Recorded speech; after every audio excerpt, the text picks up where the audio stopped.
Hi friends and family. Tonight's Thursday night thought is about the science behind You and I Inc.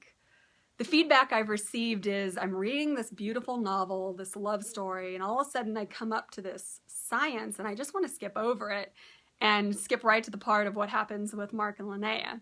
Then people get to the end of the book and they think, maybe I should have read a little bit of that science part because I think that's going to explain how the book ends. So I think to describe this, what I'd like to do is give you a basic building blocks of the story itself.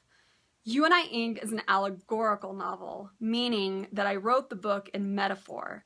The spirits represent our thoughts.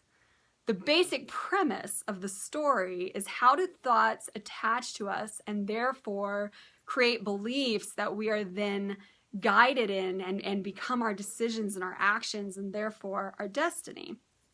So you have Linnea, who is in conflict with herself. On one side of the fence, she desires to have a relationship with a man and to love and create and all these different things. However, she's in opposition of herself because there's this other side of herself that doesn't trust men because it's based on all of her past experiences and these beliefs that have been created. Well, in science, we call this cognitive dissonance. So a little brain background is our brain is composed of two different hemispheres, our right and our left hemisphere. Our left hemisphere is constructed of all of our beliefs, and these beliefs are based on all of our experiences. And this side of our brain is very, very strong because our beliefs are what determine our decisions, our actions, and therefore our destiny. Then we have this right side of our brain that is very imaginative and very creative. And when we come into conflict, cognitive dissonance, meaning that there's something that we desire, but we believe it can't be accomplished.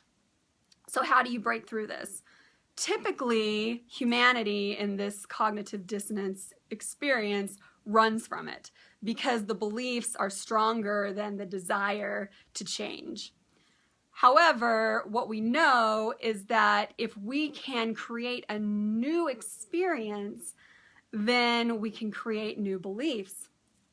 So in the book, the thought energy that Linnea is attached to, she has to be able to come to a point where she can look outside of herself. And this is called self-actualization. It's called a bunch of different things. But basically, she's able to see that these thoughts are not who she really is, and definitely not what it is that she desires. So she enters that conflict. She takes it on head on, and she's able to come to a point where she's able to change this and integrate both sides of herself, the right and the left hemisphere. This is how we create new beliefs. This is how we create our reality around what it is that we desire.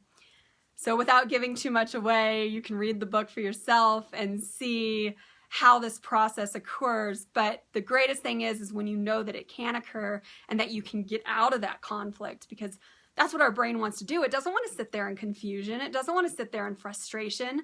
It wants to say, this is what I desire and I want to move forward. But why is this belief so dang strong that it is guiding everything that I do? I want to get over that. So there's a way to do that and a way to get over that cognitive dissonance. And when we are in unity of our thoughts and our beliefs, that's where the magic happens. So thank you for tuning in tonight. I look forward to sharing our next Thursday night thought together. Good night.